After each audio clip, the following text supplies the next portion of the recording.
At 3:07 a.m., the subway system groaned like it was waking from the dead.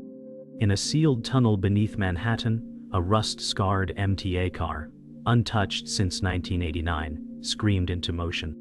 No driver. No power grid. No schedule. The rail buckled as its weight surged forward, brakes long eroded, sparks lashing the concrete walls like lightning in a cave. At the same moment, in a fifth-floor apartment on Grand Street, fingers flew across a crusted keyboard. Danny Reyes didn't flinch. His eyes were locked on a terminal window spewing raw MTA code in fluorescent green. The lights flickered. A scream from a neighboring unit broke the silence. Then boots on stairs. 3 knocks. Silence. Then the door exploded inward in a rain of splinters. FBI agents poured in, black vests gleaming in flashlight arcs. But Danny didn't run. He didn't look up. He typed one last line. And as his screen flashed white, he whispered it, listened. No one knew that line T-47 even existed anymore. It had been buried in budget cuts, erased from public maps, and sealed behind steel plates after the Cold War. But Danny found it. He knew it better than the engineers who laid it. Every inch of track, every junction, every relay switch, it was his cathedral.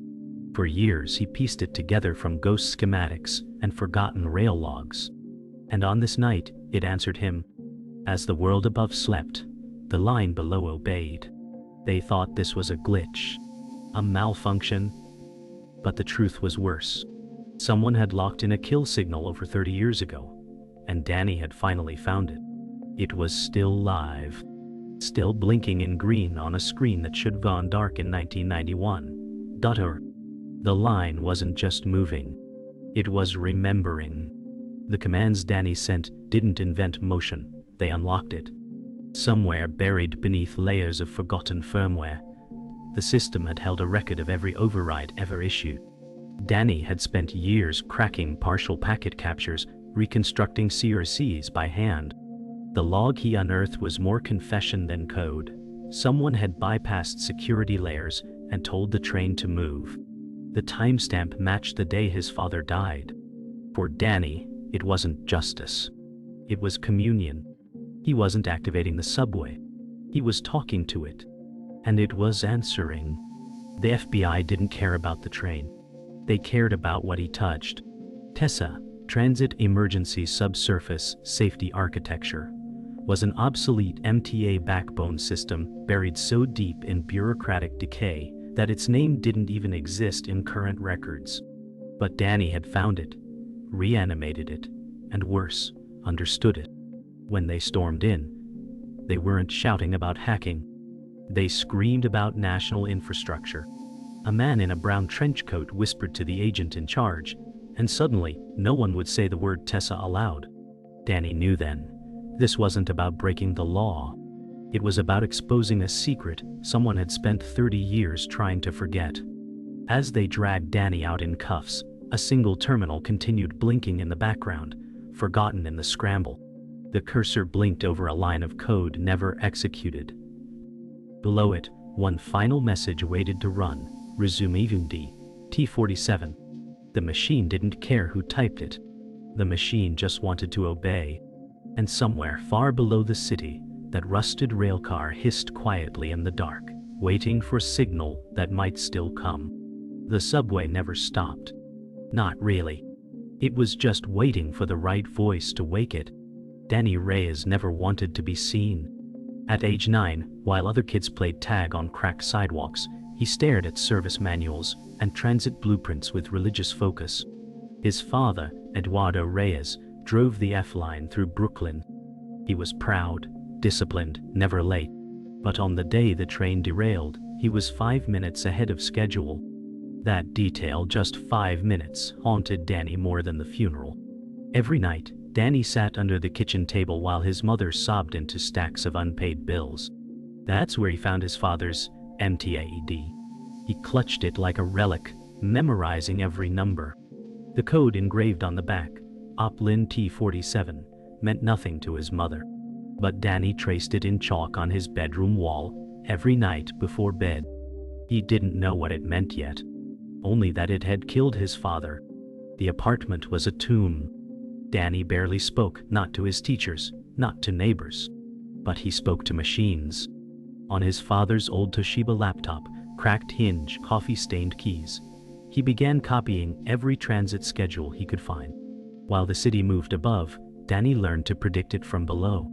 He noticed glitches in train patterns, inconsistencies in junction control, signals that should have stopped trains but didn't.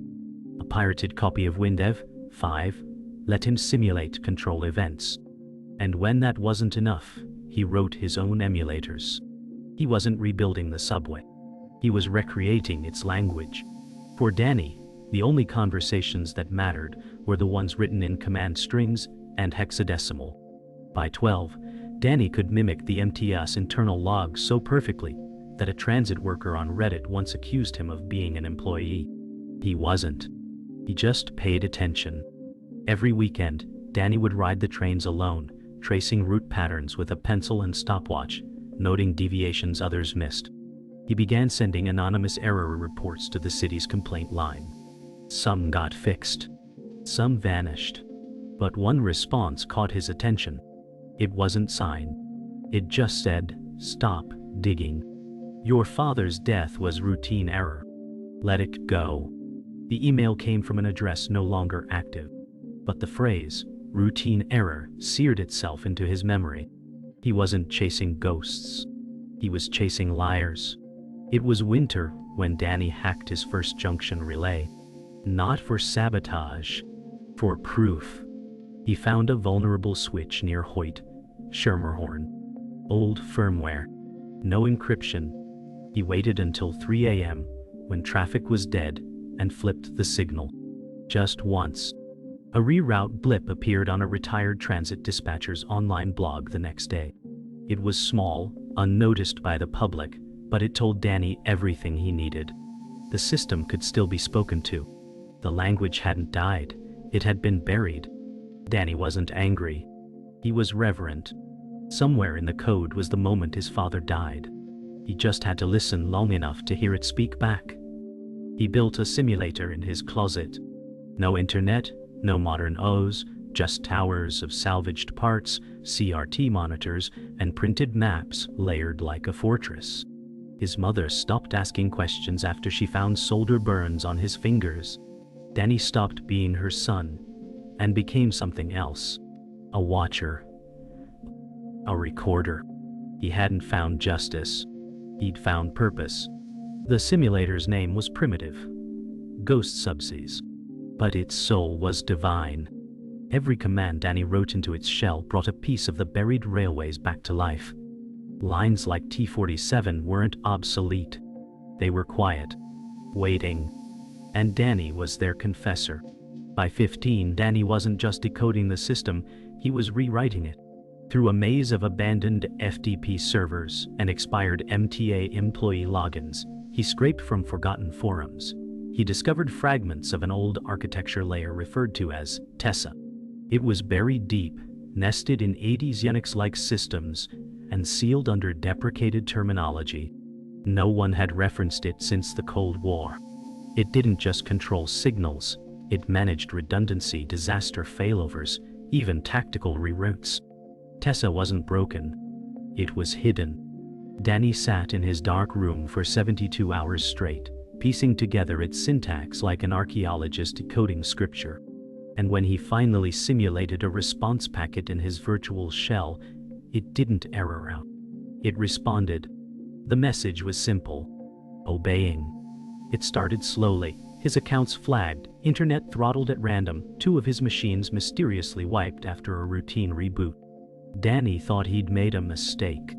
But when a stranger joined his private ARC channel using the name Kilroix, he knew it wasn't coincidence. The messages were vague, laced with insider terminology only a transit engineer would know. Then Kilroix dropped a file. Inside, audio. It was an old dispatch call, distorted and clipped. But Danny heard his father's voice. Then a crash. Then, static. The date on the file? November 6, 2003. The day of the derailment. Danny's hands went cold. This wasn't a malfunction. Someone was watching and feeding him breadcrumbs. He traced the audio's origin to an FTP node, hosted under a government subdomain, routed through a spoofed Canadian IP type. The deeper he dug, the more things vanished. Search results disappeared. File indexes purged. But he managed to salvage a fragment. A login, Clangston57. No user by that name worked for the MTA, but the routing logs from the old relay towers showed that same tag executing override commands months before the derailment. Danny wasn't chasing ghosts anymore. He was chasing an operator.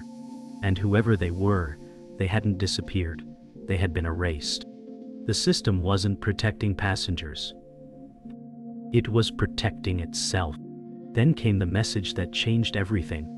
A plain text email, no subject, no sender. It read, "You're not the first. You won't be the last. Stop digging."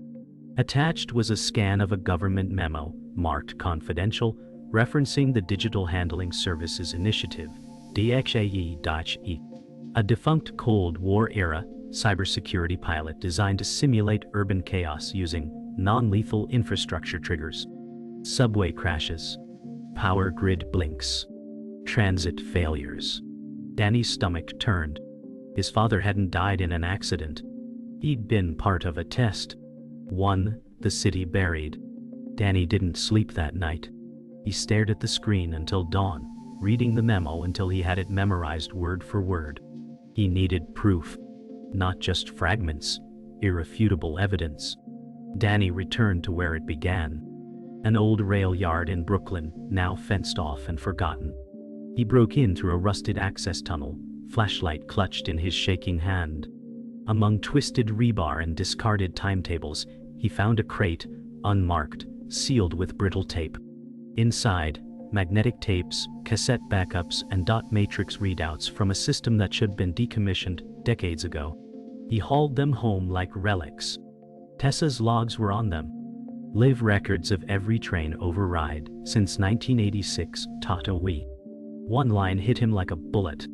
MoveX, T47 to T41, injected, 3:07 a.m. Nav 6, 2003. His father hadn't driven that train. He'd been driven by it. Danny's bedroom became a bunker. Every surface was covered in tapes, logs, circuit boards, and military-grade shielding foil he scavenged from junkyards. He wasn't afraid of being hacked. He was afraid of being erased. He'd read about it. Quiet disappearances. Journalists gone mid-investigation. Hackers who overdosed after discovering things they shouldn't. But Danny wasn't leaking files. Not yet. He was listening. One backup tape, crackling, slow, revealed a conversation between two engineers debating a test run labeled SIN-T47 host. One voice said it's too late. The car's already moving. The other replied, then pray it stops before anyone dies. Danny hit pause. The timestamp matched his father's final ride. His fists shook, nails digging into his palms. His father didn't crash. He was sacrificed. He uploaded the clip anonymously onto an encrypted pastebin, embedded inside a shell game of dummy Danis records. It stayed live for less than 6 minutes before vanishing. That was his proof. Someone was still watching. And whoever it was had root-level access to purge anything that sniffed near the truth. That night, the power in Danny's apartment cut for exactly 47 seconds. When it returned, his backup drive was fried. No surge. No spike. Just gone. The street outside was quiet, but across from his window, on the rooftop of an old deli, a figure stood watching. Hooded. Wand. Unmoving. When Danny blinked, it was gone. He no longer doubted he was being followed. The game had changed. It wasn't a puzzle anymore. It was war. The name Langston kept coming up. Not in directories or search engines, but in buried footnotes from transportation contracts and budget hearings predating 9/11. K.L. Langston. always connected to simulation, routing logistics. Danny found one photo in a scanned MTA internal newsletter from 1996. A man in his 60s, wearing a suit too small for him, shaking hands with a senator. No other record. Danny cross-referenced station logs from the old relay towers. Langston's tag had appeared on override terminals in 3 boroughs, always between 2 and 4 a.m. He wasn't just a ghost in the system. He designed it. And if Langston was alive, he was one of the only people who knew what TESSA truly was. Danny printed the photo and pinned it above his desk like a most wanted poster. The next file didn't come through email. It was on a thumb drive, slid beneath his apartment door at 3:12 a.m. No note. No sender. Just a plastic capsule holding a dead man's secrets. Danny plugged it in with rubber gloves. Inside was a black box recording of an old MTA control node, raw, unsynced, uncensored. In the log, Danny heard someone activate a kill switch override for T-47. The voice was calm, slow, deliberate. At the end, one phrase cut through everything. "Run it anyway.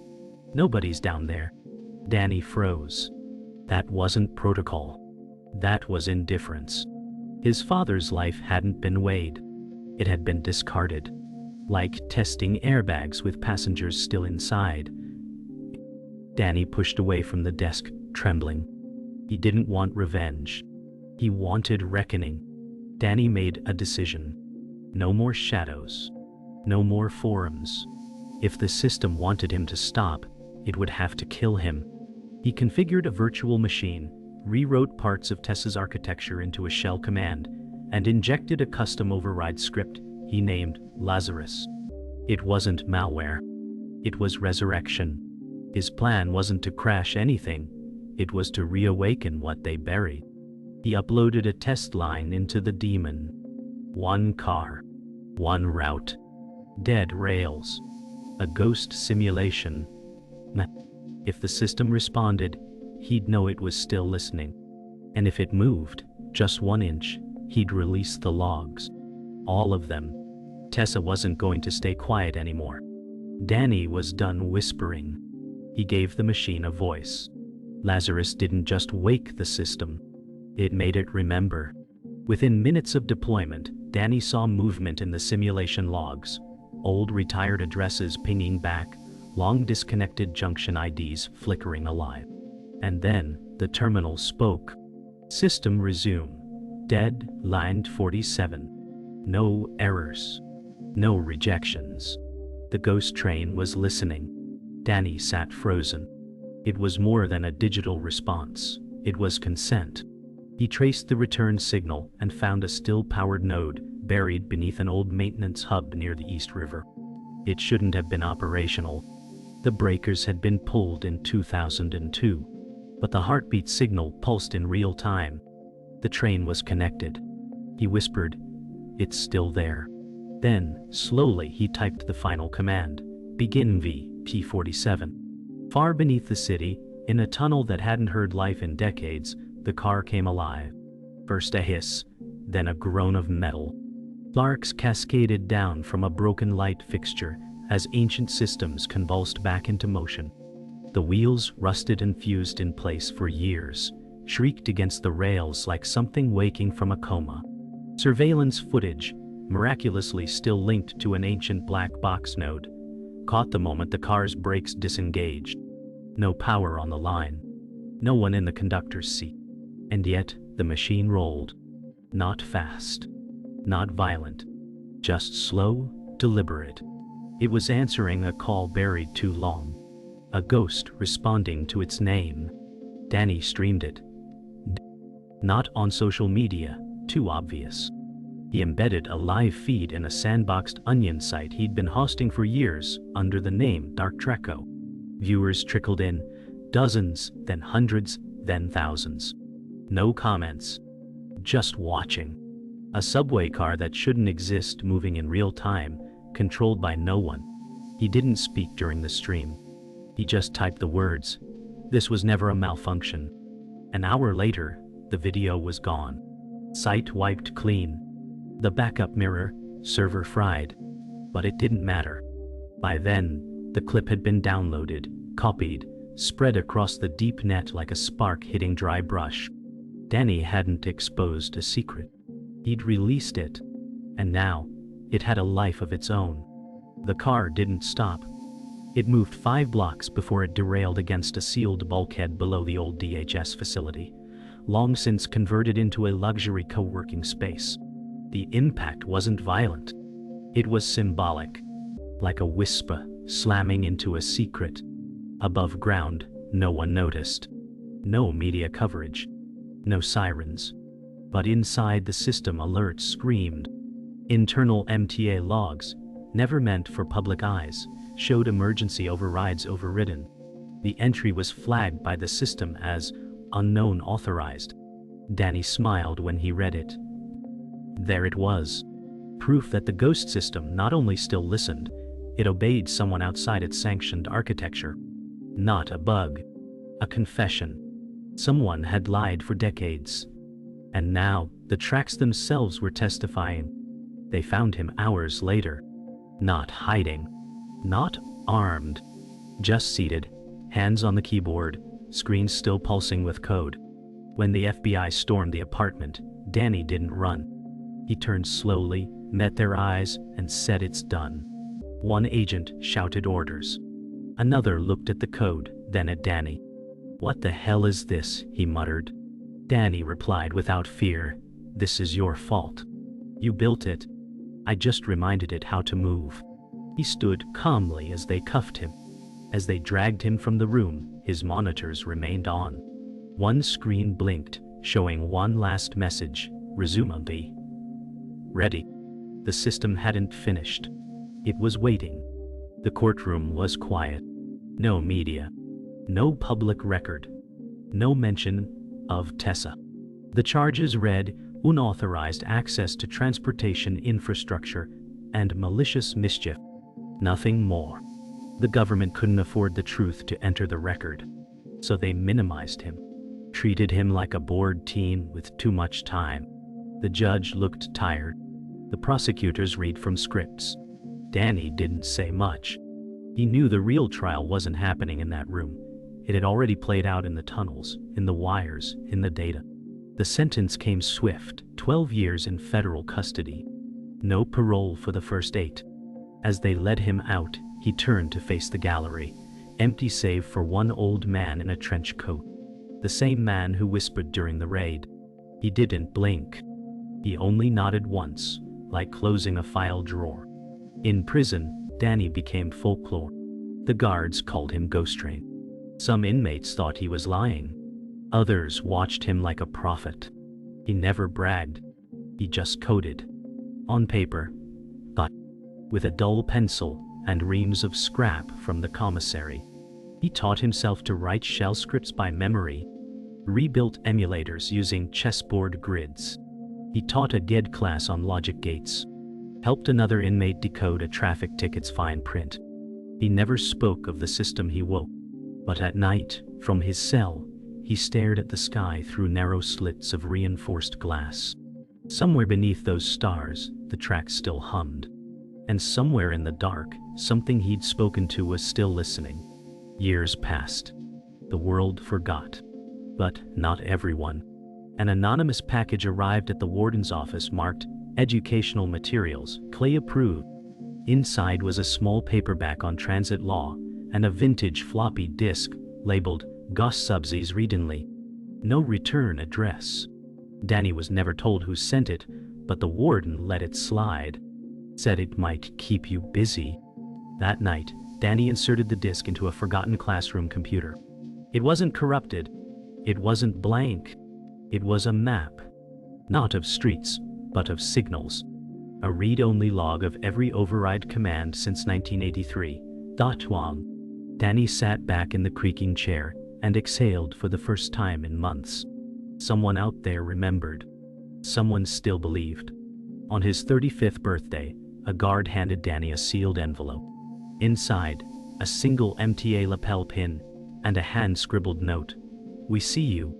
No name. No explanation. Danny stared at the pin, fingers trembling. It was his father's route insignia. Flying, copper-etched, worn at the edges. His breath caught. Whoever sent it didn't just know the truth, they cared. That night, Danny folded the pin into his undershirt and lay awake, staring at the ceiling. He hadn't spoken his father's name aloud in years. But the code never forgot. The tracks never forgot. And now, neither would anyone else. 2 years later, the old DHS records facility caught fire. Electrical fault, the papers said. An accident. But investigators found no ignition source. No signs of forced entry. The server racks? Gone. Melted into slag. TESSA's final archive, purged in flames. The report was buried in bureaucratic obscurity. Danny, now transferred to a minimum security center, received no news. But one day, during a routine book cart delivery, he found a volume marked MTA Infrastructure, Archive Discontinued. Inside, on the last page, someone had handwritten in black ink, "The subway never stopped. It just waited." Danny smiled. He didn't win. He didn't lose. He endured. And the machine remembered. At 3:07 a.m., exactly 15 years to the minute after the first ghost movement, a forgotten note under Brooklyn Bridge pinged online. No signal from any dispatcher. No operator call-out. Just a silent handshake between machines. Across the world, in a bunker access-only BBS system, a user logged in, TunnelGod 989. The name hadn't appeared since the shutdown of Dark Tracoco. Its status read, active. No message. No post. Just presence. Someone was back. Watching. Beneath the street lamps and concrete, something old stirred again. Subway diagnostics detected a spike in activity on line T47. The line wasn't connected. It shouldn't exist. Yet the alert remained. Unacknowledged. Blinking. Waiting. Someone had returned, not with force, but with memory. An engineer, new to the system, just weeks on the job, noticed the login. She flagged it, puzzled. She ran diagnostics, scanned for malware, scrubbed the shell. Nothing. She clicked on the user profile and saw a string of numbers linked to an old rail control ID, long deactivated. Curious, she followed it. The more she dug, the more she found silence. Until her console locked. Screen froze. Then a single line appeared, "Don't trace ghosts." She stared, fingers hovering. The screen went black. When she told her supervisor, he said, "Forget it. That system doesn't exist." But she'd seen it. She knew. The machine remembered. And now she did too. At a small, cluttered house in rural, upstate New York, an elderly man sat at a workshop bench, soldering a circuit board by hand. His radio buzzed static before cutting to silence. Then, a faint tone. 3 rising beeps, pause, 1 descending note. The man stopped mid-solder. Slowly, he stood, walked to a dusty laptop and opened a terminal. A script appeared. It wasn't new. It was his. One he thought deleted years ago. He exhaled sharply, almost reverently. The message simply read, "Control resumed. System listening." He placed the soldering iron down, wiped his hands on a cloth, and whispered, "I told you it would answer." Then he closed the lid. The footage surfaced 6 months later, short, grainy, time-stamped 3:07 a.m. A subway car, ancient and rusted, gliding silently through a tunnel never mapped. No driver. No passengers. No explanation.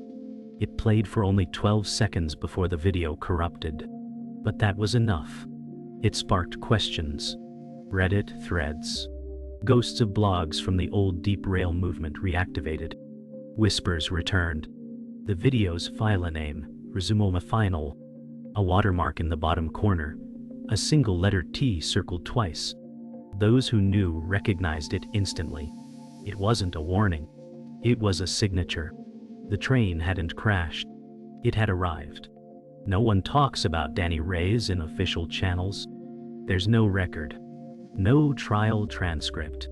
His file is sealed, redacted into oblivion. But sometimes, rarely, an old terminal will flicker awake in a long-abandoned control room. Sometimes, an operator swears they hear a single keystroke echo down a dead line. And once on a quiet night in Queens, a janitor claimed the lights in a sealed tunnel flickered on for exactly 47 seconds. Then nothing. But in the silence, a whisper echoed off the rails.